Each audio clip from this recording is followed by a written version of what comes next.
Yak Gadget, made in America, based outside of Nashville, Tennessee. Yak Gadget offers all kinds of storage accessories, quick mount motor mounts, anchor systems, track mounted accessories, even paddles. Go to yakgadget.com and get your kayak decked out for your next trip out on the water. The 153 Bait Company, based in Troy, Ohio, make everything from plastics to custom painted hard baits. Hook 'em hard and hook 'em often. All of our baits are made to order and all of our hard baits are hand painted to order. So go to the153anglers.com to place your order today. To hell and back is in the job description.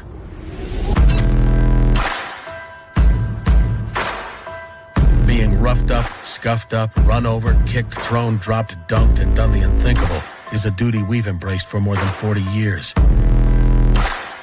Through superior engineering and constant innovation, only Pelican has conquered the chaos a life of ambition can dish out. And we've done it to empower you. Welcome to The Reel Down on Paddle and Fin with your hosts, Dan Perry and Jimmy Skinner, where we talk about everything tournament kayak fishing. Here we go.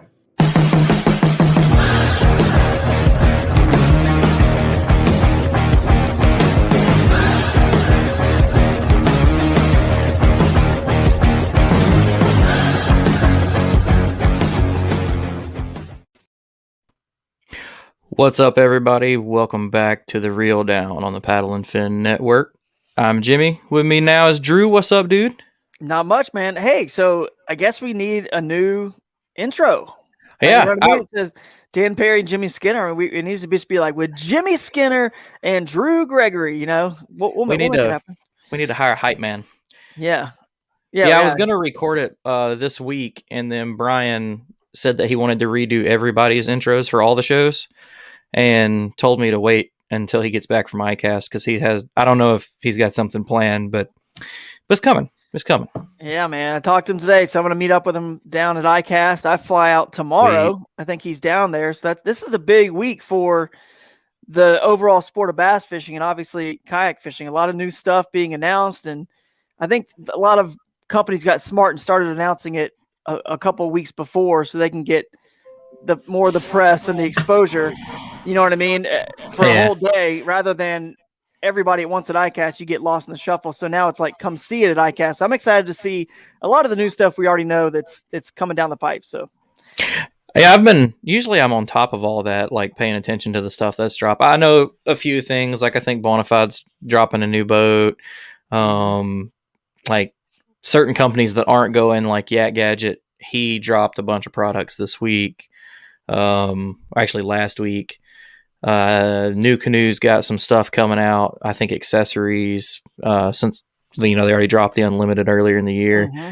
I hate that I had a chance to go. I was going to go with Brian, and my thought process was the list of vendors was so much smaller. I was like, well, I'll save it for a bigger year. And then I think you made a point. And you were like, well, there's less competition when you're trying to talk to people. And I was like, well, dadgummit. Yeah.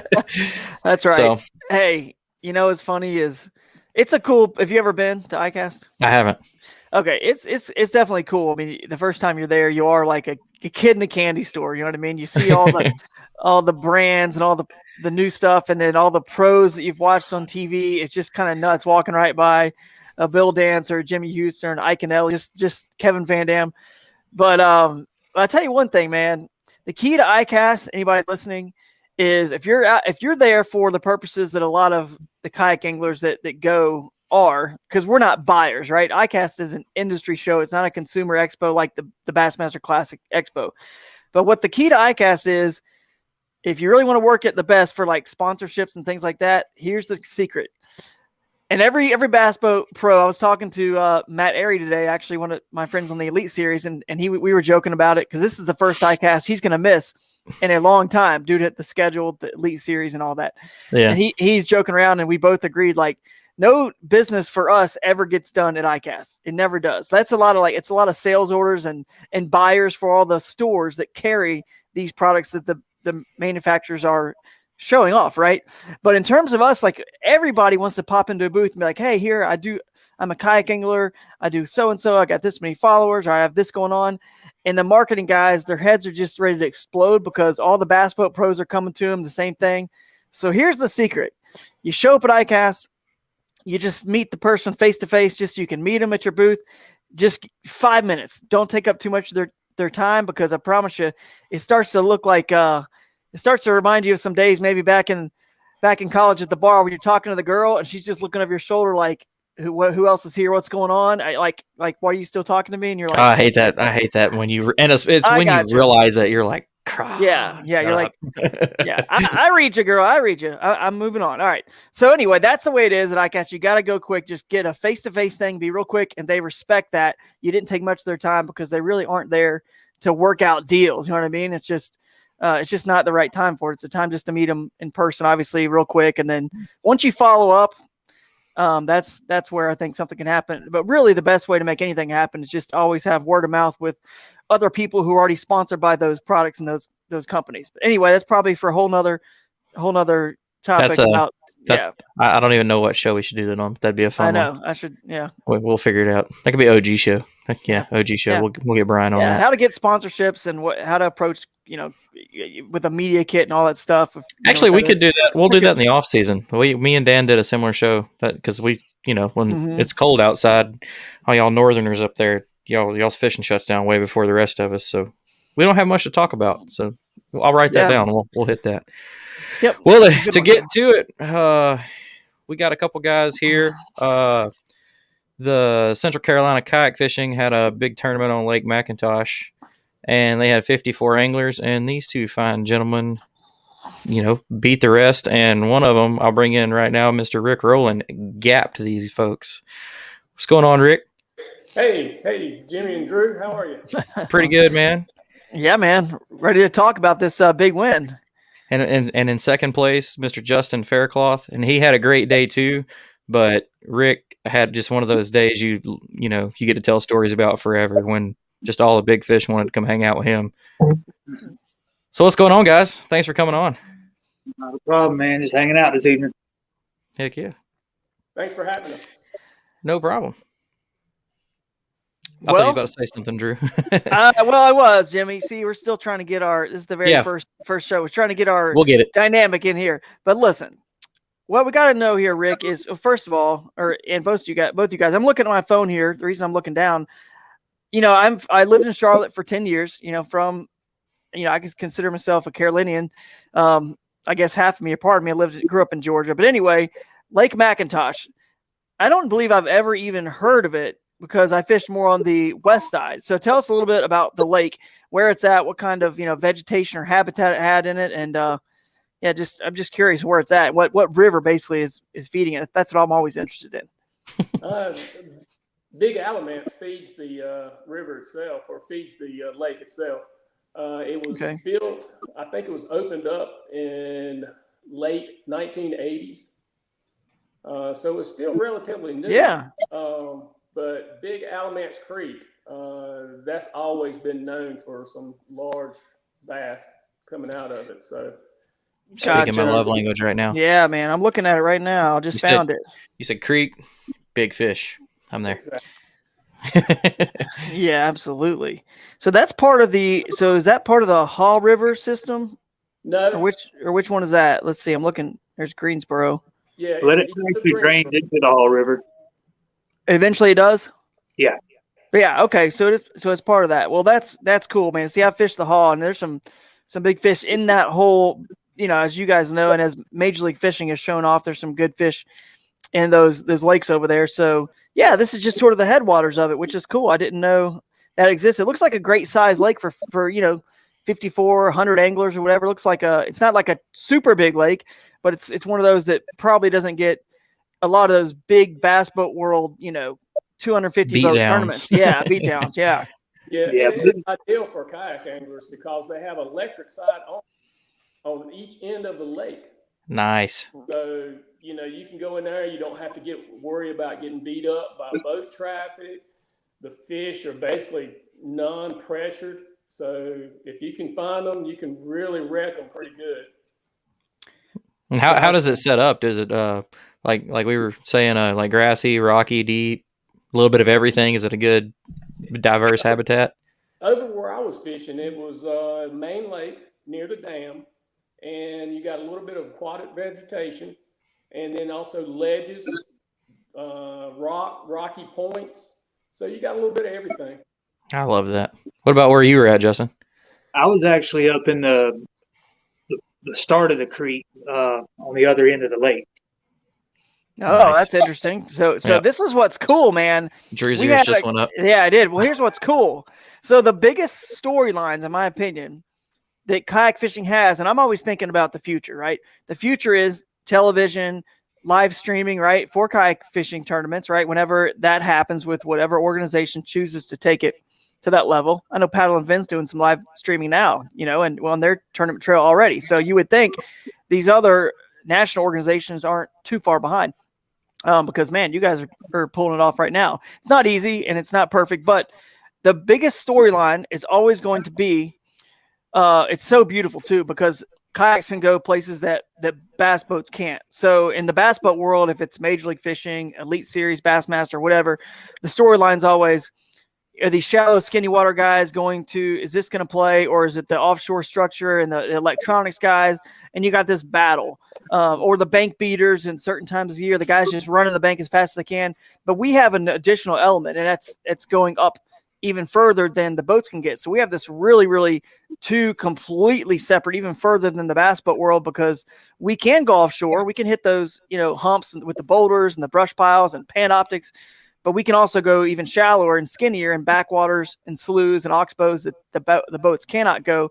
And you guys were doing the complete opposite. So that's really cool, because I think that the best anglers at both of those styles on any given day, on any tournament, it could be first place is, offshore, second place is super skinny, or the bank, or whatever you want to call it. And then third place is offshore. It could just be back and forth. And that's cool that y'all were doing different things. So that's pretty neat, man. And now, Justin, were you in the electric only section? So like Rick said, both sides, the ramp that I put in is only electric or kayaks. Where he put in is where the boats can come in. But back to the right where he come in is only electric. Where I'm at, the boats can still come back there, but they have to run just their trolling motors. Right. Which is still something that limit them. I know a lot of guys that don't like to put their trolling motors down for long periods of time to actually like cover distance. Like if they're having to shut down at the beginning of a creek arm and then run all the way, a lot of guys that'll turn them away, because I'm guilty of it too. Even with an electric motor on my kayak, I can't sit still knowing I can just hit that button and just, take off. Yeah, for sure. I'd say from the main lake, what do you think, Rick? Probably half a mile to 3/4 of a mile back to the Guilford Marina? Yeah, probably so. That's a trolling motor distance there. They got to go. Okay. Right. So Rick, without giving away any, too much or whatever. So where you were fishing was the actual spot you were casting and catching most of your fish. That was electric only over there? It was. Okay. So was that a decision in y'all's minds? I'm curious about that. Was that a conscious decision? Like, I'm going to fish the electric only areas because I feel like it's getting less pressure, or did it just happen to be that's where the fish are and, like that, one of those situations? That area for me, I'm just more familiar with that area than any other part of the lake. Gotcha. What about you, Justin? Yeah, so, me and Rick are both locals here. He's actually probably 2 miles down the road from here, from where I live at. So that's our home lake. When I've got free time, that's where I'm at. And, Mackintosh has come on the map this year. A lot of big fish have been caught there, and there's more and more people coming. So when you can get away from them boats, it's and the pressure, it's phenomenal over there. You guys would be deadly as a team. If there was a team tournament, you guys live right there. You're 1-2. You'd be deadly. I'm gonna look up real quick how many acres this lake is, or do you guys know? I think it's about 1,400. 1150, maybe 1,400, something. Yeah. Somewhere in that range. Wow. Yeah. So that's not big at all. That's really not very big at all. You can go from one ramp to the other in a boat in 5 minutes. Wow. Yeah, that's small, man. We've got a bunch of little lakes like that down here that are, I think, 2 or 3 of them are electric only complete. Well, not true. They've got 25 horse limits. But those are I like the little lakes like that, because it's like you get your own like micro, like for me, like one of them sets up like Gunnersville, but you can cover it in 22 minutes on a kayak. Like it's like deep by the dam. There's a ledge. There's a 90-foot drop off.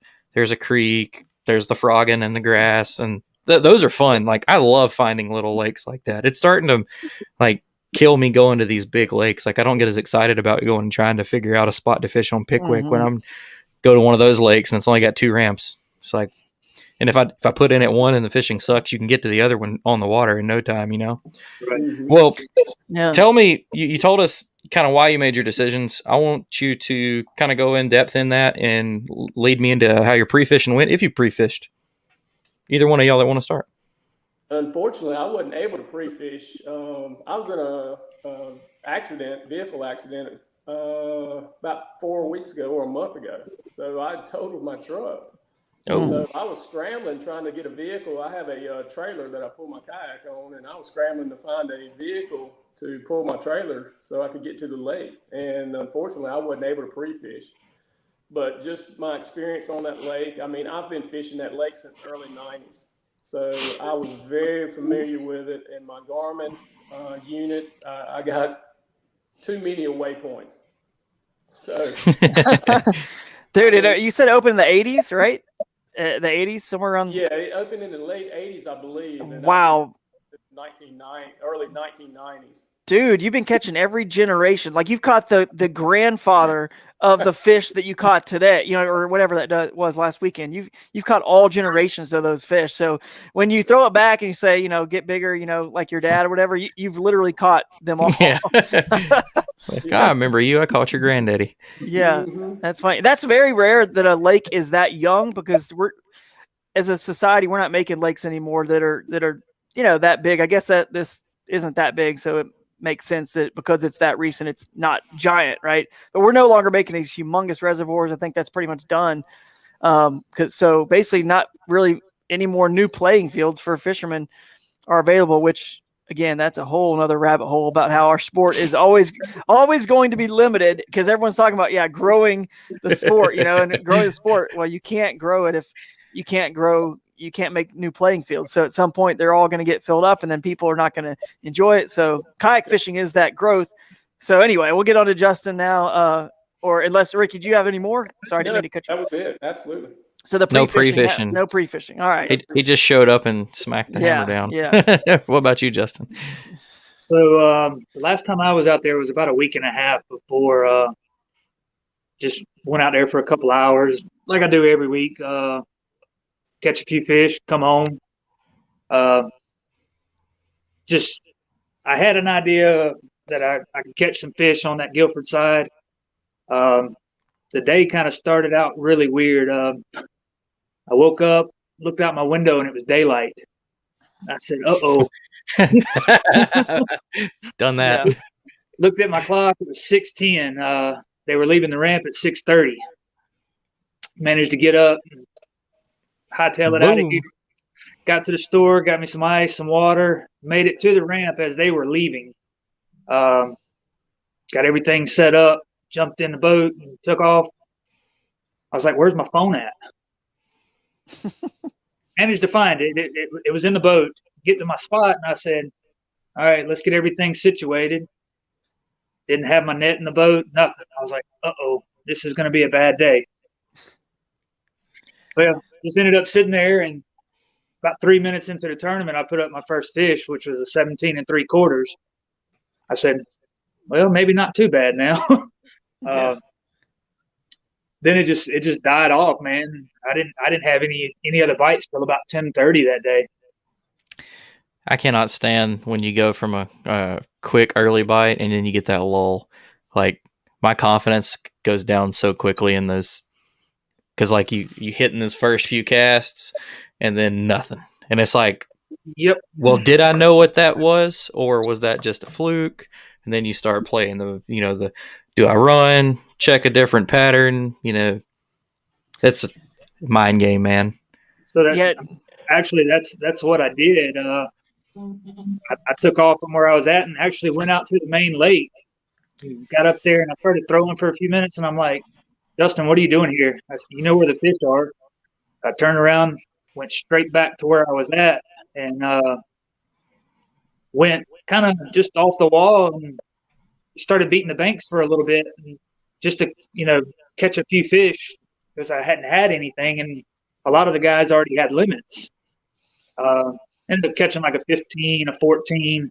My fifth fish was a 10-inch fish that jumped off the board. That's just insult to injury. Yeah. So then about 50 yards down the bank, I hooked my first 20 3/4. So things started looking a little brighter at that point. Hey, here, I didn't go over them. I'll give you the numbers real quick for everybody listening. So Justin, obviously, we said at the beginning you ended up in second, but you had 89 1/4, which is always a good limit. You had a pair of 20 3/4. Summertime, that's solid. Yeah. Summertime, yeah. And I'm gonna hold off on Ricky's number until we get into his day, but continue on, man. How did it go from there? So I hooked that 20 3/4 right up on the bank, which was very surprising. I finished working that bank, went back up the creek a little bit further, back towards the main lake a little bit. Ran into one of my buddies, and he was fishing a point. I actually went back in the cove and hooked a 14 3/4, which upgraded a couple of my smaller ones. I said, man, I'm gonna go back this way again. I said, something just telling me to go back up here. And there's about 30 minutes left of the tournament. I hadn't had any more bites. I said, there's a bridge right there. I said, I'm gonna see if I can find one up on this pylons right there. And sure enough, I threw right over there and was able to hook up with my last 20 3/4 right there at the end. That fish, being my kicker fish there, raised me 9 1/4 inches on my last one. Gotta love that big jump. Yeah. What were you catching them on? Were you, kind of junk fishing, or did you have a thing you were working pretty good? So my first one, I was in some deep water. I was throwing a flutter spoon, a Ben Parker 6.5-inch flutter spoon. Something I cannot do. I don't have the patience for that. Was able to catch him, like I said, right off. And then when I had looked at the leaderboard and saw that everybody had fish and they were putting up 10s, 11s, 12s, 13s like that, I knew what they were doing. They were fishing the banks with, soft plastics, wacky rigging it. I said, if that's what it takes to get numbers on the board, we're going to go with it. And sure enough, it was able to put up a limit and one of those 20 3/4. My last one on that bridge pylon, again, was on that 6.5-inch flutter spoon. That's killer, man. That's definitely a bait that's on my list to learn. And the wacky rig, you can't. I know people that still to this day that have kayak fished longer than I have, that are big into the tournament scene, and tell me that they've never thrown a wacky rig. How? If all else fails, throw it. What? Drew, you don't throw a wacky rig either? Never done one. Never needed to. Well, you can say that. I literally have told people I'll throw it when I fail to find fish that'll eat the way I want to catch them. And that's what I look for in every tournament, because I can always find them they'll eat the power fishing bait. Now, do I have a soft plastic rigged up as a follow-up bait? Sure, but it's not a wacky rig. It's like a Z-Man Streaks or something with just a little bit of a, with like an extra wide gap hook, with a little lightweight, probably like a 1/8 ounce or lighter, just as a follow-up though. But it's a soft plastic that's swirling and dying that you just twitch. They would eat a wacky rig, they'd eat something like that. You know what I mean? I don't think they're going to be that picky really, but a wacky rig is nice because you can skip it good. You can skip that streaks good too, but you can, when you twitch it, it does hold into place a lot better. You know what I mean? In that area, unlike the streaks. But I just, never had a real reason to put one on. So anyway, I'm very pro wacky rig, my man. It works, man. Hey, what's like your? We talked about, go ahead. I was going to say, like we talked about the dichotomy of the two different styles here that we have, being first and second. It's the same thing we're talking about with how I've never thrown a wacky rig. It's just, it works for other people, and they win tournaments with it. Nothing knocking it, but a lot of times it's about finding the fish, and they'll probably bite, 75% of the lures that are even out there, as long as you're not throwing something that looks, unrealistic and that's horrible, then it's just about finding where they're at. These guys found, I think, where they were at pretty good and made some good casts to them if it's a bank deal. But hey, real quick, I did want to mention one thing. You said that everyone left the ramp. Do you guys all leave from one location, then drive to your launches, or is it a single launch? So we can, any public access ramp we're able to use, they have two. So we had guys at the Alamance side and the Guilford side. I think it was about 30 of them where I put in at. So there's basically two public accesses to the lake that you had. So it almost is like a, one like access almost. Kind of. I mean, because you only got two. So that's interesting, man. That's cool. So you guys kind of had to race off and, get to your spots first. I enjoy getting to pick my own spot, like finding those little hidden public launches. But like when I went to Lake Fork, we were at, it's not a secret, we were at Mark Daniel's spot, and the ramp is like a mile from the spot, and you got there and there's like 25 people all sitting in the water next to each other. It's like just like in the boats, man. It's just like a drag race of people pedaling and kicking the little torpedoes on and stuff. That and like you said, you got there as they were leaving. I've done that before. Did that make you did you start to push a lot faster to get your stuff ready, or does that, I've already missed them leaving, I'm going to calmly take off? I can probably already say you didn't, because you left your net and things like that. You left without some gear, so you were humping it to get in there. I got there. It was only about a 2-minute ride in the boat to where I wanted to be. So I wasn't really concerned. I was still half asleep. Oh yeah. just trying to get everything figured out, and I just didn't open the back of my truck and grab my net. It just was one of those things. And it actually, I texted my partner that I was fishing in that other event with, and I told him I was running late, I forgot my net, and his response was, "That sounds like a day that you're going to win a tournament." I said, "We'll see." Hey, very close, dude. That's another topic. I'm not anti-net, but I don't use one. Same with the wacky rig. I don't use a net, man. I feel like I lose more fish trying to use one anyway. So I've been guilty lately having it on the front of the boat, and I still want to touch the fish's face first, so I don't use it. Or I'm bad about, I'll put it on the front of the boat, and the next thing I know, I've got rods laid on top of it, and then it's absolutely useless anyway. I'm just gonna stop taking it. Right. I like the old boat flip. I know for largemouth especially, man. I feel like you just don't. They're so easy to just lip. And or boat flip when you're using tactics like I do with 30-pound braid. Not that hard. But hey, real quick, another question for the CC. Was it CCKF? CCKF. Right. Do you guys allow motors or no motors? Yes, you do. Okay, gotcha. So you are going by KBF rules. It sounds like basically. Right. Okay. Yeah. Cool. Very cool, man. So Justin, I didn't ask you, what boat are you in? I've got a Jackson Big Rig. Okay. You got the FD or? Yeah, it's the HD FD. Mm-hmm. That thing was intimidating to look at, but that thing moves pretty good. Hey, it's great. I get about 5 miles an hour out of my motor guide. Mm-hmm. Oh, you got the XI3 on the front? Yeah. That's cool. I don't think I've seen one of those on a big rig yet. That's pretty cool. I've seen them on everything else. Yeah, no, I'd like to see that. Do you have a custom bracket on the front to mount it? Did you use the inserts from the handle or something, or how'd that work? So Denny Romero with On the Water Innovations designed the mount for it, and he's actually running a big rig as well. Mm-hmm. He built one for me, and it actually goes through the handle holes and the front latch holes, so you didn't have to drill anything.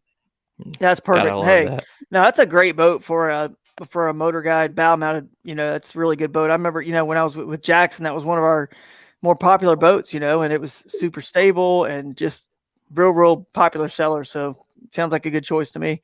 Yeah, I just picked it up had it about 3 weeks now. I had a Bonafide before 127. Love that boat. It wasn't made for them big waters. We were out on Falls Lake during Father's Day weekend for a tournament, and every time a boat went by, man, it was just water coming in. I said, this is going to stop. I would have never thought about that, but I honestly don't know anybody that with a 127 that does fish, the bigger water. So it's good to know. There's your little tip for anybody listening. So Ricky, I want to know now. I'm going to go ahead and throw your numbers out there. So as I said, second place was 89 1/4. My man Ricky came in with 104 3/4. He had a 22, a 21 1/2, a 21, a 20 1/4, and a 20. He gave everybody that gap sauce. So I got to hear about this day. You fished this lake since basically it was impounded. So you prove you knew where the fish were.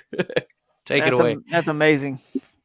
Yeah, just that morning starting out, I already knew where I was going to go, or at least go check anyway. I've gone to this area several times in the past and hooked up with some really nice quality fish.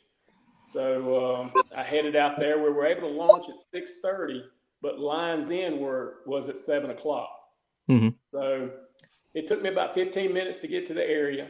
So once I got there, I just pedaled over the area that I wanted to fish. Looking at my Garmin unit, I was marking some pretty good marks. So that told me there's fish in the area. There was bait there. So I there again, like I mentioned, I graphed the area and checked some other spots, and there was definitely some movement going on. A lot of bait, I said, and the fish were just sitting on a hump. There's a hump that comes up out there, and they were just sitting on that hump, and right off one side, it dropped off to 18 foot. It come up to 6 foot on top of the very peak of the hump, and then it dropped off to 18, and then on one side, and then on the opposite side, it dropped off to 30 foot. So wow. They were stacked more on the shallow side to 18. I was marking from 12 to 16 foot, just sitting on that ledge. And so finally lines in at 7 o'clock. I fished for about 20 minutes, throwing a watermelon worm, and finally hooked up with my first fish, which was the 21. Killer first fish. Yeah. And got it in, got my picture taken, and let it go. And then I kept fishing and thought I was making the exact same presentation or the same cast, because once I hooked the 21, I got a little buoy marker.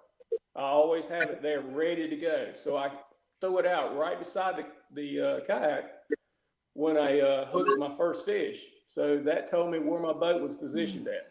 Mm-hmm. So then after that, I went back, set right back up beside that buoy marker, and started making a fan cast out in front, just trying to locate that school. There was a school there, and just trying to locate that school. And it was probably about an hour later, one bit, and I hooked up with it and got it in, and it was a 21 1/2. So now you know they're all big. Yeah, one bite per hour, as long as you're landing it and they're that big, I could get down with that. Yeah. And you're just basic Texas rig presentation, or? Yep. God, I love that. Just working it along that ledge is all I was doing. I had tried pulling it up the ledge, and I wasn't getting any bites. And I moved around, and I tried to pull it off the ledge, dropping it down the ledge, and I wasn't getting any bites that way. It was strictly like they wanted it, just one certain way. And the wind, and it really helped out too, because the wind, I was able to point my boat directly into the wind. And I'm in a native Slayer Propel 13. So I was able to just sit there and pedal and hold my position really well. The wind was, at the most that morning, 8 to 10 miles an hour. So it really wasn't bad at all. And I was able to keep making a presentation that they wanted. And that worked for you all day? Yeah, well, I was only able to pull 3 of the fish off that spot. Okay. So they're you know, 3 giants. It's cool. Yeah. yeah. But yeah, what was the size of the third one? Was it also a 20 plus? It was a 22, the biggest. A 22. All right, on the worm. Yep. What was the weight you were using to get down that depth? Was this a light finesser kind of weight, finessey weight, or was it like a half ounce? Okay. Quarter ounce. Quarter. Okay. Yeah. Quarter, because there's some vegetation in there. So if I use too much, I would be dragging that vegetation back up that ledge, and once I got all over the weight and so forth. So I was using the lightest weight I could to still pull it through that vegetation and pull it kind of parallel on that ledge. And you could. It was a unique bite. It was like they were just bulldogging. When you would get it in a little bit of grass, you'd pop it free, and then you make maybe a half a turn and just lift the rod tip, and they would just drive it. You just feel them as like they're bulldogging it into the rocks or vegetation. Did you ever try anything else? Like, did you try throwing like a crankbait to 12, 14 foot or something like that? Or did you just stick with the worm? Cause you know, from your experience on the lake, you know, how to catch them with that worm. Yeah. I'm strictly soft plastics 90% of the time. And if I can get a bite, a quality bite, that's my ride all day long. I'm going to stick with it. If you've had 3 bites and you're talking like 15 pounds of fish, I'm not putting that worm down. Would you be willing to give away what type of worm if you don't want to say exactly which, you know, brand worm or anything like that? It was it's the Bass Pro. Oh gosh. Bass Pro's brand. Yeah. Like is it a ribbon tail worm? Yeah, the 7-inch. Mm-hmm. Okay. That's awesome. That is, man. Hey, you know, you can't argue with, you know, results. And you got the results. I was just curious if you ever tried mixing it up to see if you could just trigger them in some other way. Given you're getting like a bite an hour, it's kind of slow. But, you know, you can't argue with a guy who just put up 104 inches. That was obviously an amazing day. So tell us how you got your next 2 fish to fill this incredible limit. I left from there. Well, I didn't go far. I went about 60 yards over to a steep bank that I come through that area and marked fish on that before the tournament ever began that morning. So I knew there was fish there as well. And I went back there, and there's a few trees that had fell off, and it's primarily a steep bank. So I was throwing up in those trees and pulling it back out, and caught my second 20-inch, the even 20-inch fish off of, I suspect, the end of a tree lap. Probably, it's pretty steep, so it was probably around the 12 to 14 foot range where he was laying or she was laying, and got that one, and I was like, okay, I'm sitting on 4 fish. So I went over to another grassy point on the opposite side, another 50 or 60 yards from that area, and was able to hook up to a 13 3/4. Got that one in the boat to give me 5 fish. Was that kind of depressing after everything you'd already caught? Yeah, you're exactly right. What is this? Yeah. What time was this? What time was it when you caught this 13? About approximately 11:30. And your lines out time is what for this tournament? Like 2 something maybe or 3? It was I think was it 2 or 3? Just 3 o'clock. Yeah, 3 o'clock. 3. Okay, so you got plenty of time left, but it feels good to get that 5th knowing you got 4 20s in there to go along with it. That was probably enough to win it. I mean, I don't know what that adds up to, but you probably, obviously it sounds like you cold that one because you got 104. So yeah, that point gave me 98 inches. Okay, yeah, you already had 98 with a 13. Yeah, and I went to upload my fish, and they had turned the standings off. So I didn't have a clue what anybody else was doing.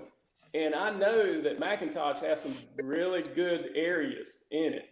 I've gotten beat before thinking that I was, had the winning bag and come in and, there again, somebody got on them too. So even this tournament, I went back and looked, and there was 15 fish caught over 20 inches at this tournament, and tons of 18s and 19s and so forth. So it's got some quality too. Yeah.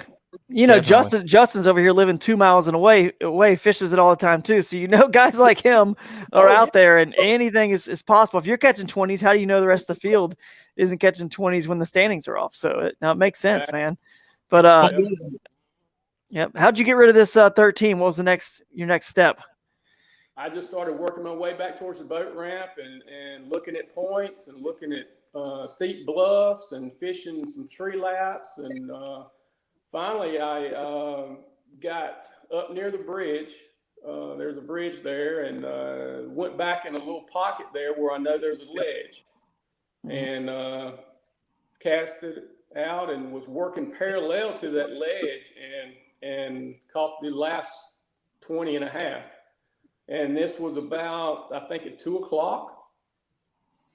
And lines out was at 3. So I caught it with a little less than an hour to go. Put the nail in the coffin. Yeah. But you had to have thought, man, 104. Like, even though you're not seeing the standings. Now I do feel what Drew said, because you never know. And I'm the big on the, if I'm doing good, someone's doing better. Like, I don't ever believe anything I'm doing is going to be at the top of that leaderboard, But were you pretty confident, or were you kind of still like? Yeah, at that point, I reeled the rod in and put it in the rod holder and headed towards the ramp. that's it. And I was like, count your blessings and leave. Dude, you didn't pull the ordering pizza move, did you? No, didn't do that. But I definitely, that was my goal, especially when I had 98 inches. I'm like, come on, I got to break 100. I mean, how many people in a tournament? I know they do it Florida and Texas and, some of those states there that's got the mega bass, but North Carolina, I mean, I was definitely wanting to go for it. This is your first Century belt then in a tournament. Yes. Yeah, in a That's tournament. Cool. Yeah. That's cool, man. That's pretty exciting. So is it safe to say electronics were a big player in your win? And if so, what kind are you using? And do you feel these fish were it sounds to me like they're already just totally set up offshore? Obviously, all your, down south, your spawn's been over for a while. Yeah. The fish are now grouped up, and you just use your electronics to find them. And do you think those fish were down there feeding on shad, or what do you think was their main forage down there, other than a green or a watermelon ribbon-tailed worm? Really, they were just sitting there. I don't think they were feeding at all. I mean, I just had to put it in front of them. So nothing spit up anything. You never saw something in their mouth or throat. I did. No, none of them spit anything up. Now, probably what I suspect is, at midnight or so, they'll move up on that hump, up on that 6 foot area and feed at night. And then sun's up, they just mingle back down to where they're comfortable at and just hang out. Yeah. I did see some shad flicker here and there and some fish roll at them, but I think they were, your smaller, 14 inches or something of that nature.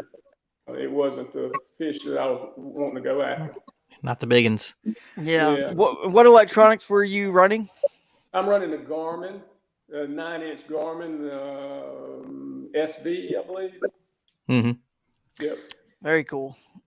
I just got one. I just got a Garmin. I think it's Echo Map. Is that right? Mm-hmm. I need to go look at the box. Echo Map. It's a 10-inch one. Yeah, I got it from the guys at the Bass Tank. Pretty cool. So I'm going to set that bad boy up, and it's got the live scope, and it's not like it's my thing. You know what I mean? But it doesn't hurt to have just one more tool in your arsenal for certain situations. And hey, if it helps me, 1, 2, 3, 4 events a year, then that's 1, 2, 3, 4 places up. It probably, got me, some better AOI points or cash or whatever. So, to me, it's all about, these are all tools. It's the motor, the kayak, the paddle, the rods, the reels, everything. You may not need a power pole in every tournament, but boy, the time you need one or the time you need a motor, it sure comes in handy. And it all adds up to a better year. And, I always say this, Jimmy, you'll hear me use this example a lot on the show. And if you guys listen to the show, which I'm sure Justin and Rick, you guys are avid listeners, I'm sure, of the Reel Down here, but you're going to hear me say this. There's a reason why at some point Olympic swimmers at some point in history of time started shaving the hair on their freaking arms and legs. Yep. They realized it gains you a 0.003 whatever, seconds. And all this little stuff at bass fishing, that's what people have to understand. There's a place and a time for all of it, and it does add up. And Rick, you just chose the right place, the right time to utilize those electronics. I'm not sure if you use electronics, for every tournament, but this was the one that it paid off for you. And that's awesome, man. Huge congrats on just an epic day. Not many people can say, they've hit 100 plus. So you're one of them, and congrats, man. Thank you. And I want to get Justin to teach me how to do that flutter spoon too. Heck yeah. Yeah, I need a video on this. Yeah, y'all can teach me too, because I've got them, but I always feel stupid when I'm using them. Like, I just don't feel like I'm doing, like I watched the, Zaldane. Zaldane's really good with a spoon, and I just can't do it. Like, I put it down and pull out the drop shot or something way opposite direction. I wanted to take a step back, Justin. We asked Rick, why he, did he think they were there feeding? Did you have any explanation for why you were finding those big fish up that shallow? Was it just early morning feed or? No. So like I said, I caught that 17 3/4 first thing. And then it was 10:30 before I had another bite. Like you said earlier, before we come on, you get to that point and you're like, man, I just want to leave. Yeah. It was hot. It was miserable. It just turned out to be one of those days. And like I said, I looked at the leaderboard and saw what these guys were doing and put 2 and 2 together and just rolled with it, Mackintosh, it's kind of weird. I'm still new to this whole lake fishing. I just started last year. I bought a kayak and just jumped in and started running. Since then, I've had 4 kayaks. It happens quick. Yeah. So, I think I have 4 right now. No, I only got 2 right now. But I just went with my gut feeling. I knew what these guys were doing and could see it. Just by the type of fish that were coming onto the scoreboard. And so I looked up, I guess, with that 20 3/4, he was sitting, or she, whatever, was sitting in about maybe 2 foot of water. That was the one you caught on the plastics on the bank? Yes. So how deep was the one that you caught? Like a 20-something on the spoon? So right there at that bridge, it varies. I want to say that side I was on is about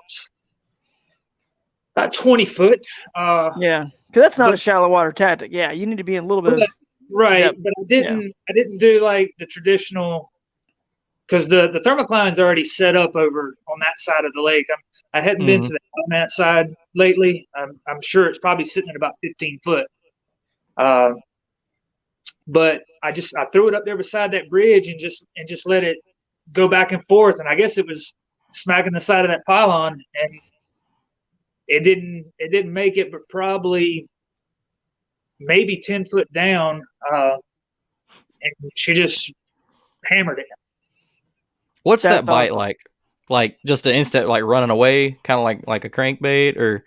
The best way that I can explain it, I mean, I run it on braid because I mean it's obviously a real heavy bait. Oh yeah.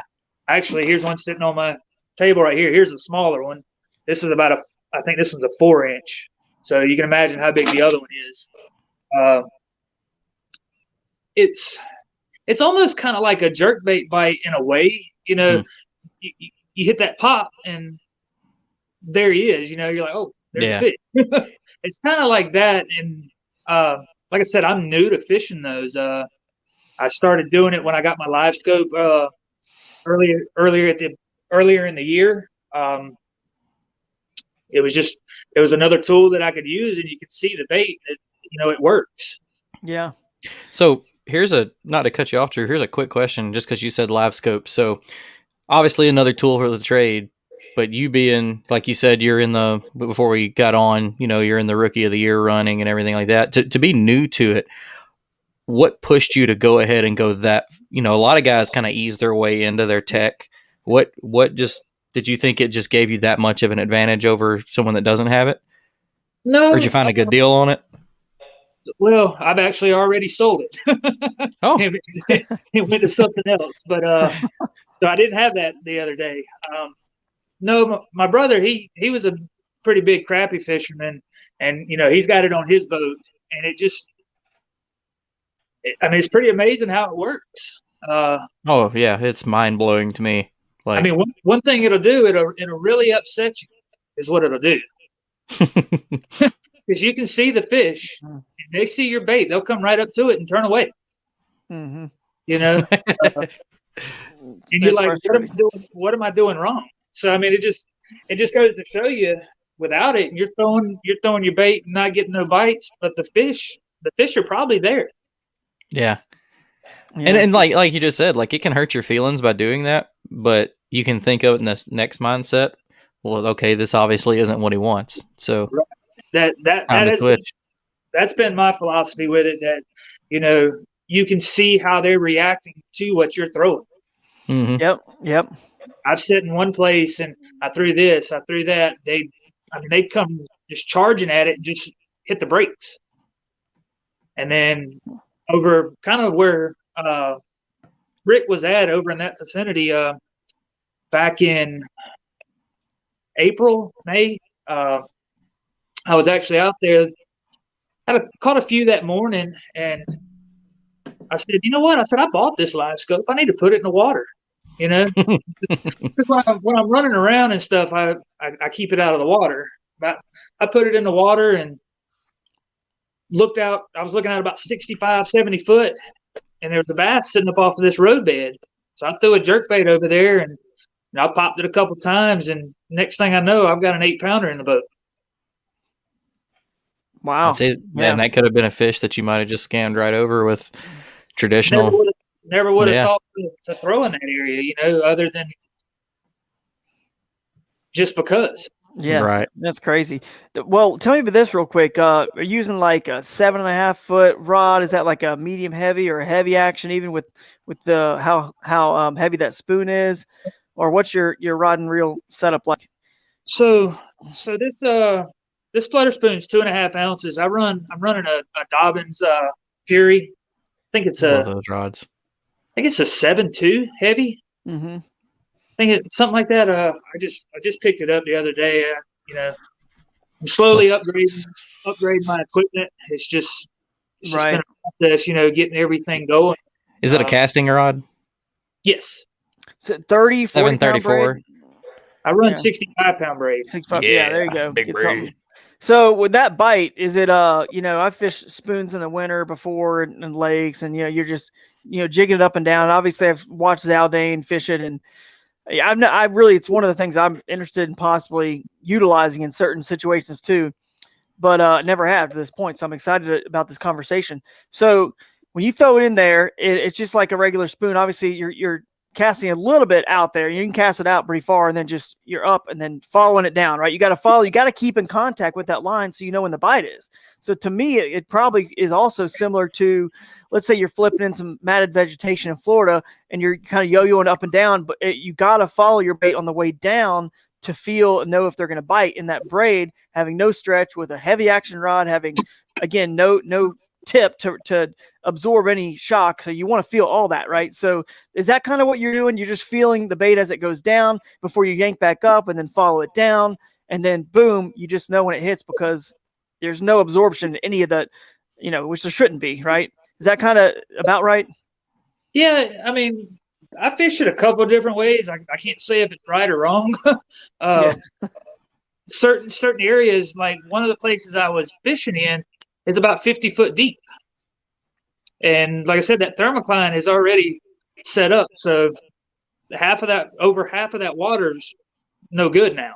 Right. Yeah. So I throw that floater spoon out there, and I'll let it sit because, I mean, it's just doing this, and you can feel every time it's doing this in the water.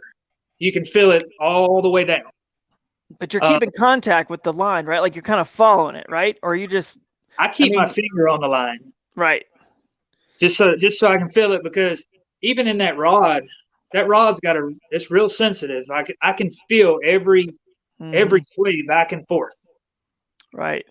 That's one, like, I love Dobbins. I've been on their team for about a year now, and that's something I will always say to them compared to a lot of rod companies. That Fury series, for the price point it is, $120 rod, they are stupid sensitive for, like, a lot of guys buy them as like their first step up off of like, $40, $50 rod.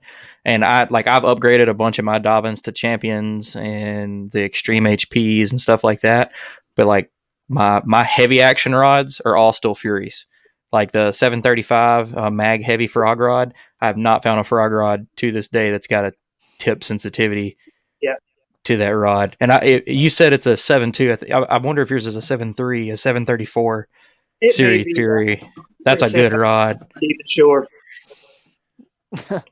Man, I was going to say something. I just lost my train of thought about the spoon. Do you put a treble hook on it? Because it looked like the one you showed us had a single hook. That's all I run right there. Just single hook. One. Oh, that's a treble. Okay, yeah, I see a treble. Okay. For some reason, it looked like a single a minute ago when you picked up, and I thought that was a little odd. So, okay, cool. Treble hook it is, man. And then you just... I picked these up down there at Possum Kingdom when I was down there at a local bait shop. These right here. They actually... I caught quite a few nice fish off of them. But I tend to switch to the Ben Parkers. They're a little bit bigger lure, but they move better in the water. Yeah, I get more bites off of them. Yeah, for sure. Man, to me, that spoon bite, you've got to be, like you said, we've talked about the right rod, the right reel setup with the right line, because if you don't feel that bite and get them instantly, what sane fish out there is going to hold a chunk of metal in their mouth for more than, you know what I mean, like 0.5 seconds. You got to know right when they hit, like you said, the rod's great for it, your braid's great for it, and get them right then, and then just crank them in fast, like you've seen Zaldain do. He just gets them in, boat flips them, and another thing with that spoon bite too is like you said, it's 2.5 ounces. That's a big chunk of metal they can use to use the weight of that lure to get it out of their mouth. So you got to be on your money with that. So now you see why I was worried about leaving my net. Yeah, that's true. Yeah, that's right. Because in Bass Master, they don't allow nets, so he just gets them in, and boat flips them. But if you got one situation like that, might as well use it. Yeah. So, well, dudes, we appreciate y'all coming on. I know y'all are ahead of my time. I know Drew is too. I don't want to keep y'all for too long. Before we let everybody go, we always give them a chance to, shout out anybody that makes fishing easier for you. So take it away, Justin. Who makes it easy for you? I think Carolina Waters, they're sponsoring our KFL team. I want to thank Denny Romero for his trailers. I don't know where I would be without one of those trailers right now. Definitely wouldn't have made it to Texas or Alabama with what I had before. Let's see. Just everybody, that's been around and helping us out this year. It's been a great adventure so far. Being new to the scene, had a really good time. You're doing awesome too, man. You to be running for that Rookie of the Year. You're doing killer. I'm sure we'll have you on for something else again in the future. I'm sure you'll get you a couple wins. Hey, and real quick, what do you think about Possum Kingdom? And are we going to see Justin at any more kind of national level tournaments in the future? So I was actually going to try to make it to Pickwick this weekend, but it didn't pan out. I don't know how. I think what's the next one? It's like Chesapeake Bay, isn't it? Chesapeake Bay and then La Crosse. For bass, yeah. Yeah. I don't know if I'll be able to make Chesapeake, but La Crosse is in my sights. Hopefully I can get there. I'll be at the KBF National Championship this year, fishing there. We're doing the KFL team events. I'll actually be in Virginia this weekend fishing a match. And shout out your KFL team, man. Which team you on? The Tar Heel Lunkers. We got Matt Dunn, Mike Wimmer, Don Trail Sullivan, Chris Decker, Matthew Ortenzi. Let's see who else. Jeremy Hicks. I don't think I'm missing anybody there. That should be it, right? Because aren't there like 6 of those? I think it's 6-man teams. And then if you add you, that's probably 6. So I am. There's 8 of us, so I'm missing one. Oh, there's 8. Oh, I thought you were only. Oh, I got you. There's alternates. That's right. There's like a couple alternates. Yeah, that's right. I think I'm. Oh, Steve Perry. There you go. Nice. You weren't left out, Steve. There you go. Hey, man. Well, I'll see you. No, we got you, Steve. We got you in there in nick of time. Justin, I'll see you at the national championship. And if I end up doing the Upper Chesapeake, I don't know if I'm doing that one, but I'll see you there if I do. I know I'm doing the Hobie Susquehanna the week before, so I'm not sure I'll be able to do 2 back-to-back like that. I don't think I'll be at Chesapeake. It'd be probably lacrosse. Yeah, lacrosse. That's right. You said you weren't doing that. Yeah. So I don't know if I'll be doing those, but I'll see you at the national championship if nothing else, and I look forward to following along with the rest of your season. So cool. All right, we appreciate it, man. All right, Ricky, take us away. Who makes fishing easy for you? Definitely my daughter.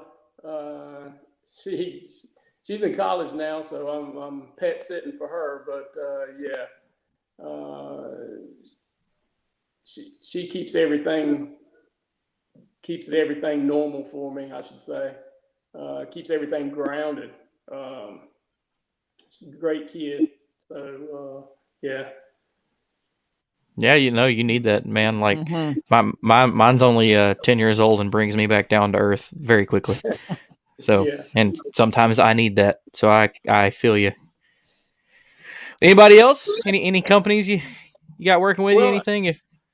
No, I've had some help along the way.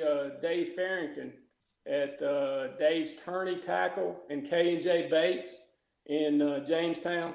He's helped me out along the way with, I could call him up or go see him and say, hey, I want a spinnerbait, these kind of blades or this color skirt or even jigs, I'm wanting to do a, particular jig color or something like that. So he's helped me out in the past.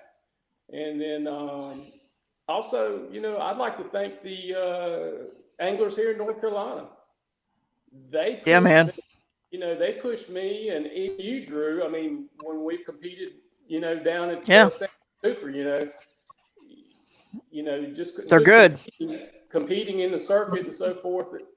You guys keep me on my toes, looking to learn new techniques and learning electronics. And I'm definitely looking to get into some Panoptics and stuff later on one day. But I see that's where it's going, and I'm going to have to step my game up to compete. I'm going to be down at the national championship as well and looking to hit the national scene, next year with BASS and some Hobie tournaments and get back out there on that scene as well. So, but that's awesome. I'd like to thank, you guys, for doing the podcast and putting this out there and growing the sport like you do. That's what makes everything worthwhile and keeps the interest going and well, we appreciate it, man. We like to hear it. What we do is a small part, but it's fun to be able to do it. I love covering the big national tournaments and all that stuff, but I think most of our better shows are when I like going through Tourney X and, well, now my wife goes through Tourney X and picks them out, but, finds the cool events that happen. Like I was telling y'all before the show, she was like, hey, she yelled from the office. She's like, there's a 15-inch gap between second and first. And I was like, write it down. I want to cover that one. Like we covered one before, there was only like 10 people in it, but the guy caught a 26 1/4. When does that happen? Right. So, but it's been great having y'all on. I hope to have y'all both on, in the future, maybe see y'all at some tournaments. Either y'all hit up lacrosse or anything like that, I'll probably be up there. But again, it was great to have you, and we'll see you next time. Hey, 1 second, Drew. You were talking about the ordering the pizza. Yeah, man. Oh, Mark Pendergraph. Yeah, that's right. Pulling the Mark. I'm the one that threw the net to him on day one. There you go, man. That's cool, buddy. Yeah, it all comes full circle. It all comes back to the net. It always comes back to your net, dude. I needed a Mark Pendergraph the other day. maybe Mark you should have been texting him. Yeah, maybe Mark still got your net. That's why you don't have it at the tournament this weekend. That's cool, awesome, man. Yeah. No, Possum Kingdom was a good time for sure, and that was a fun event. So I can't wait for next year. And that's your goal, right? Is to qualify or have you qualified for next year's BASS. See if I can get there, because they're going to be closer to home this year. That's right. That's what I was going to say. A lot closer to home. So I'm excited to see it all shake down, man, and see how it goes this year, and actually see what BASS does, because I know they're going to be making some changes, in the kayak series, because they've just dipped their toes in the water. I think they're liking it. They're enjoying it. And they've been getting some feedback from the anglers, which, by the way, guys, I'm going to say this now and encourage everyone listening, communicate with your tournament directors, talk to them. They want to see the sport better. They're not going to take offense to things that, they don't know something needs to get changed until we continue to bring it, to the light and to their, let them know, hey, we prefer this or that. And so I just encourage you guys to do that. But Bass has listened, Dwayne Wally and those guys, he's getting up the ladder. So I'm excited to see what happens next year with BASS, the changes they'll make, if they're going to do a 2-day event, if they're going to do more events, have an AOI race, stuff like that. So we'll see what happens. So I'm excited, man. Excited to see you out there, Rick, as well. Some more national stuff next year. Let's get it on. Let's do it. And like you said, keep growing the sport, which kind of benefits everybody. And most importantly, I think, again, bringing things full circle, because I almost went down the rabbit hole earlier, but I didn't. But bringing it full circle, we got to grow the sport. We have to continue to keep going to locations like Mackintosh, and maybe not quite that small for big national events, which could hold, could have 200 people sign up. But keep going to these obscure lakes that don't get all the press from the bass boat world, because those communities have tourism department like money as well, and they're not big enough for the bass boat, or don't have enough money for the bass boat world to want to go there. But it's perfect for kayak, because we don't need as much money. We're not live streaming. We don't have as much overhead. So I'm excited to see how the sport grows, but grow it in the areas that are already covered up with pressure and bass boats. So let's hope that our little podcast here and our voice can help, hopefully, I don't know, just push this along in a positive direction for the sport. Absolutely. All right, guys. Well, it was good to have you, and we'll see you next time. All right, man. Appreciate it, guys. Y'all have a good one. All right. You too. See you. All right. Another good show. I love seeing those big 100-inch bags, and congrats to Ricky again on his first century mark. I still haven't got one, so I've come close a couple of times, but I can't wait to hit that mark. I know that had to been to be not at lines out time and be able to just like, all right, I'm done. Like, I did it. Dude, that's killer feeling. I've only done it once, the century mark in a tournament. Now, I've been fishing these tournaments a couple of years. I'd say 2.5 years, going at them hard, these national scene stuff. And even when I won, it was in a late summer tournament, so you're just not going to typically hit that mark. But when I went on Dardanelle, and I tied with Ken Morris earlier this year at Pickwick at KBF, and 98 3/4. So I've been close, but then I hit 100. On the door. I hit 100 at Possum Kingdom out there. Yep. The first day.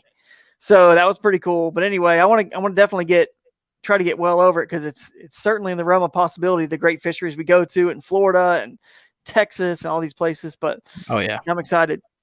Well, you touched on before we let those guys go about make sure you talking to your tournament directors when you have any concerns, or hey, maybe we should make a couple of changes. We hear guys talk. We're hearing it right now with our local club, stuff like that. But you had a topic that me and you talked about that you wanted to get into a little bit, so I'll just let you take it away. And and I don't want to get actually too deep into this today. I know we talked about talking about this, but these guys had a great tournament. We've had a great show, and I figure, you know what, we might want to spend more time on this at another time. So we'll talk about it in more in depth at another time. But I will say that the gist of it is just that, what I said to them at the end, guys, like these tournament, I used to run a tournament trail, right? I ran the River Bassin tournament trail for 10 years. And how I made changes with the trail, a lot of times it really was the angler's feedback. Mm-hmm. And it wasn't when you're secure in who you are and what you're doing, just like KBF, Hobie, BASS, they are doing this full time. This isn't a local club with a couple guys that are just kind of running it. They're doing it full time. They want it to be, I mean, this is their livelihood, right? This is, right. Chad and KBF, let's say, and AJ working with Hobie and those guys and Dwayne and the John Stewart and the whole crew at Bass, they're doing this, full time. This is, so they want it, I mean, to be the best it can possibly be.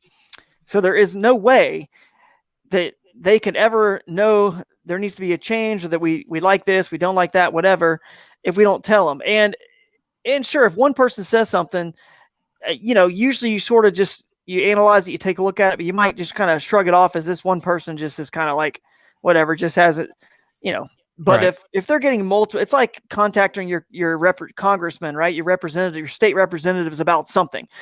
If a couple people are upset about this, a stop sign here needs a stoplight, no big deal. But if they hear thousands of people talking about it, then they know it means that much to that community. It's that important. So that's the idea, is just they're secure in who they are. You guys can contact them. They're super great. Amanda Brandon's listened to as the tournament director on a lot of the KBF stuff now. She's amazing. With KBF, like I said, AJ and the whole team, they want to hear from you guys. And the sooner we get this dialed in, right? But this sport's still young. The sooner we dial it in, the more that it becomes about, everyone has time to just promote the sport and work on the other stuff, the business side of the sport, and promote the anglers. There's just more time to do other stuff as well. Because, for any sport out there, it's taken a long time for the NFL to get where they are and get their rules cleaned right. up to where it's fair and all this. Now they still change rules every year, but they're just, very minute rules here and there. And a lot of them have to do with technology that's changed with television and whatnot. But the sooner we can get it dialed in, and they're actually, what I hope, Jimmy, one day is there is a standard for all kayak tournaments. And what I mean is not a standard like motors and non-motors. That's cool. I think the differences in the trails are to be celebrated. Oh, yeah. I hope there is a standard for certain other things, like the way we measure the fish. Sometimes you got to, when you're fishing all three of them, it's complicated to think, can I pinch this tail? Can I not? Can I touch the fish behind the dorsal and the anal fin? Like, you got to just refresh yourself. Right. And that's a little bit like that could get, I think if all the tournament directors, sat down and talked about it, I'm sure that stuff can get cleaned up. That's what I'd like to see, some stuff like that get cleaned up. But the bottom line is this, we'll get into, maybe more on other shows, but I've been married for 6 years now. Could be wrong on that. My wife, I'll have to fact check that, but I think it was 7. I think it was 7. It might be 7. I don't remember. You always seem to know more than I do, because it gets brought up, and I just remember the one time you were wrong with it. Yeah, and that's she right. corrected you on it. So yeah, when she was watching during the live stream. See, we're not live streaming now, so there's no comments here. She can't hop in. Right. So, but I do know this, man. I've been married long enough to know that, there's no way my wife can't read my mind and I can't read hers. And there's no way in the world. And trust me, guys, even worse. The body language and all that. I'm like, why didn't you just say so half the time? Couldn't you tell I was this or I was that or I was acting this or acting like this? I'm like, oh, my bad. Why didn't you just say so? Yeah. So anyway, that's the thing, man. If the tournaments don't know, you gotta speak up. You gotta be vocal, but in a totally, respectful way. And they will listen to you. And they have listened to some stuff we've brought up recently. And, and at the end of the day, it's their call. It's their tournament trail. And I respect all of them. And I appreciate everything they've done, because they're doing so much more good, for our sport than a few things that, oh, big deal, we need this change or that change. So eventually it'll all work itself out. And, but again, they don't know until we talk to them. So no, you have to voice your opinion. And at the same time, you have to be patient. Again, it's still in its infancy. We haven't even hit our teenage stride yet. That's right. But it'll get there faster, just like you said. The more it's talked about, more things come together. It needs a good fluctuation of like standards and diversity. Standards in certain things. But like I agree. I don't think there should ever be I like basically having 3 major trails. It's like they do this, they do that, they do this. It makes it not boring. It's not.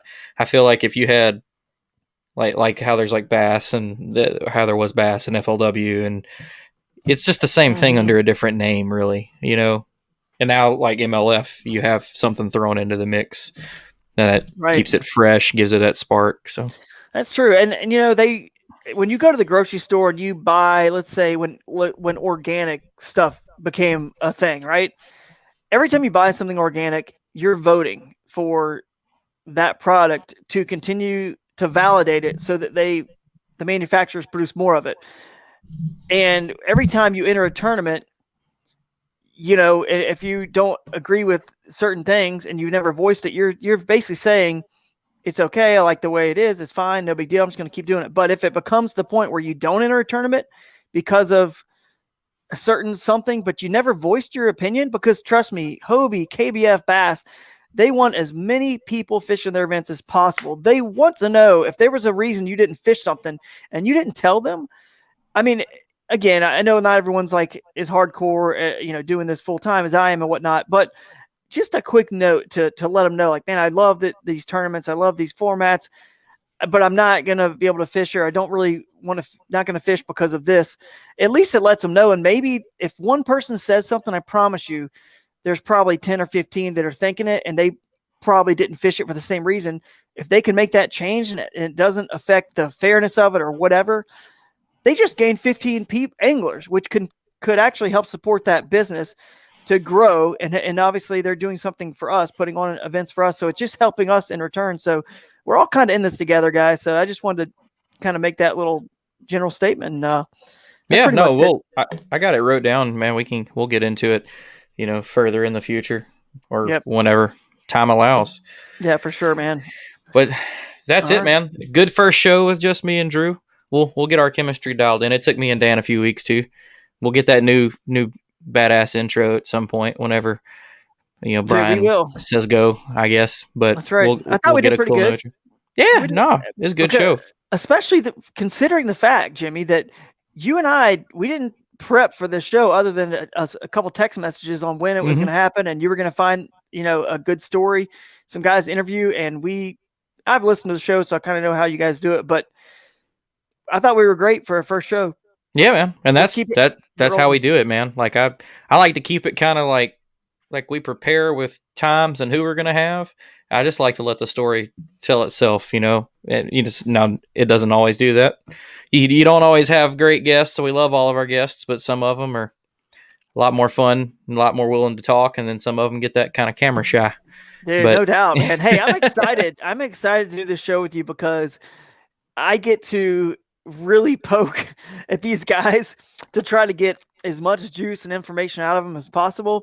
And now, of course, we don't expect them to, they have the choice. They don't have to tell us everything, but I like to be able to poke and prod and get some good info out of them for us. And hopefully that was another reason why I was glad that you were cool with doing the shows, because I knew you would be, like me and Dan did really good together, but like we take this serious to an extent, but you take it to a whole nother level. So I knew you would have you're actually prodding for information, which is cool because you catch so many tips and tricks from these guys. I've got this entire notebook right here. I've almost filled up this notebook.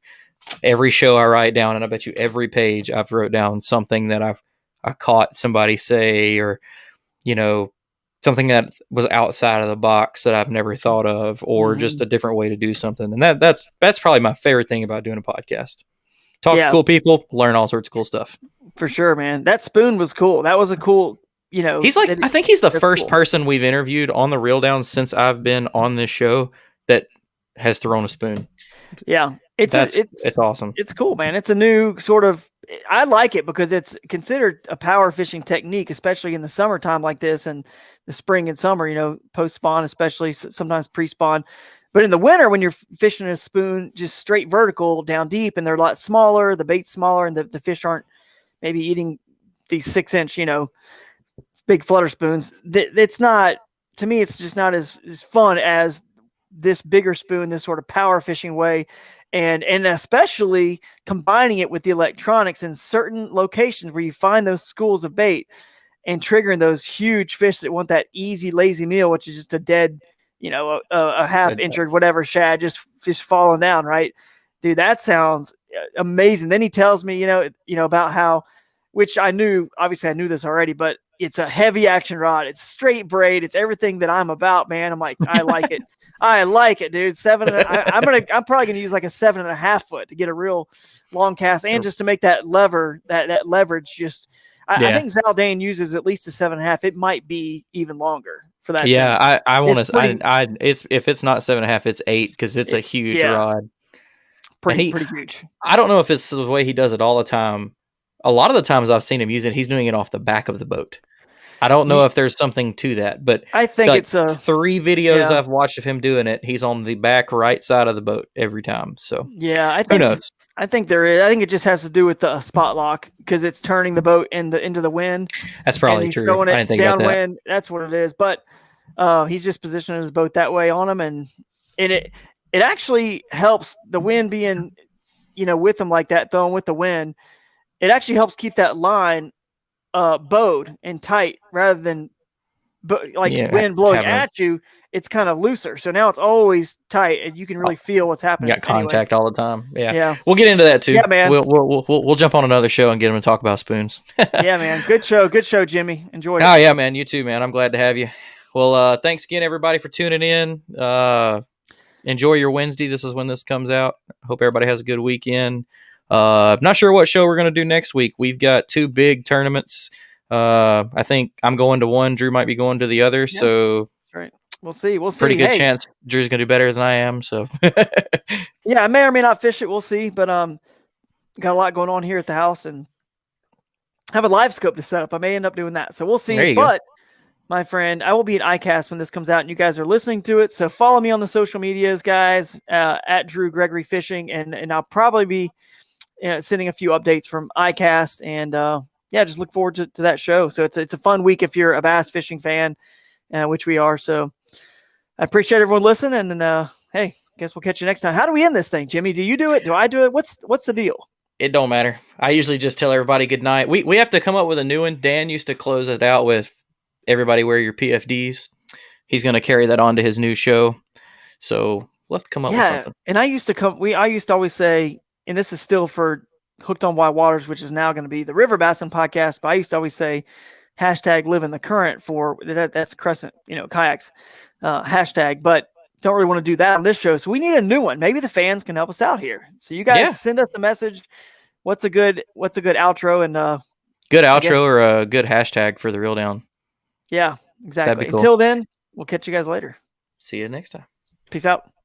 All right, guys, another great show. Real quick, let's get into the tourney recap. Got a few tournaments to go over. Nowhere near as many as last week, thank goodness, because I was running out of breath on all that. First up, we have the Kayak Anglers of Eastern Pennsylvania on the Mochunk Reservoir. We'll go with that. 25 anglers, 5 fish limit. First place, Keith Goodman with 70 inches. Second place, Jason Splain with 69 3/4. Third place, Crook Williams with 69.5. 15.5-inch fish was the biggest fish caught all day. So them summertime fishing blues. The Kayak Anglers of Laurel Highlands, Juanita River and Raystown Lake, 29 anglers, 3 fish limit. First place, Rick McIntyre with 51 3/4. Second place, Jeffrey Rabbit with 51.5. Third place, Keaton Votley with 51. Moving on from there, the Georgia Kayak Fishing League on the Savannah River, 26 anglers. First place, Charles Shelnup with 79.5. Second place, Mike Niles with 79 3/4. Third place, Mike Watson with 75 1/4. Another summer struggle as a 5-fish tournament. Moving on from there, we got my local club, the North Alabama Kayak Anglers, Shoals Stop, Pickwick and Wilson Lakes. I actually didn't fish this one. 35 anglers. It's a 3-fish limit. First place, Old Beaver, Ryan Lott, 59 3/4 incher with a big bass at 23.5. Second place, my buddy Michael Cooper. I watched that leaderboard all day. Him work his way up, 54 3/4. Third place, Mr. John Mears at 51 1/4. Congrats, guys, on that. Indiana kayak anglers were on the 5-county shootout. 37 anglers, 5-fish limit. First place, Jack Vandenberg with 94.5. Second place, the great Jackson Orr with 94 1/4. Third place, Cole Clefman with 86 1/4. 185 fish caught with 37 anglers. So, bunch of limits thrown down in that one. Coming up next, the Nebraska Kayak Anglers, the Sticks Live Series on Red Willow. 40 anglers, 5-fish limit. First place, Chris Longshore with 87.5. Second place, James Francis with 84.5. Third place, Kevin Workman with 83.5. Next up is the Kayak Fishing Life Benefit Tournament, White Lake in Ontario, Canada. We've had these guys on before. Love hearing about the fishing up there. 59 anglers, 3-fish limit. First place, James Collin with 51 1/4. Second place, Brian Arnold with 50.5. Third place, Rob Lacassie with 50 1/4. And last but not least, the Natural State Kayak Anglers had the Diego's Table Rock 2.0. And Diego's is the sponsor of this event, and it's Diego's Mexican Grill. And I feel like all of our other clubs, we are all failing by not having a Mexican restaurant back us up as a sponsorship. So congrats to those guys for locking that in. They had 53 anglers, 5-fish limit. First place, Levi Schneider with 88 inches. Second place, Jason Kinsey with 84. Third place, Josh King with 84 as well. 338 fish caught in that tournament. So they had a killer day. That's it, guys. So let's go on from there. Thanks for tuning in to another killer episode on Paddle and Fin. Don't forget to go check out our website at paddle_and_fin.com. Don't forget to check out the YouTube channel at Paddle and Fin. If you got a question, comment, want to hear from a future guest on a future episode, feel free to email us at paddle_and_fin@gmail.com. Don't forget to follow us on social media at Paddle and Fin on Facebook and Instagram. Shout out to our show supporters, Angler. The Angler button and app just makes for a better time on the water and creates a virtual logbook for every fishing outing out on the water. Shout out to Rocktown Adventures, located in northern Illinois, for all your kayaking, camping, and hiking needs. Shout out to Jigmasters Jigs. When in doubt, get the jig out. Go to jigmasters.com.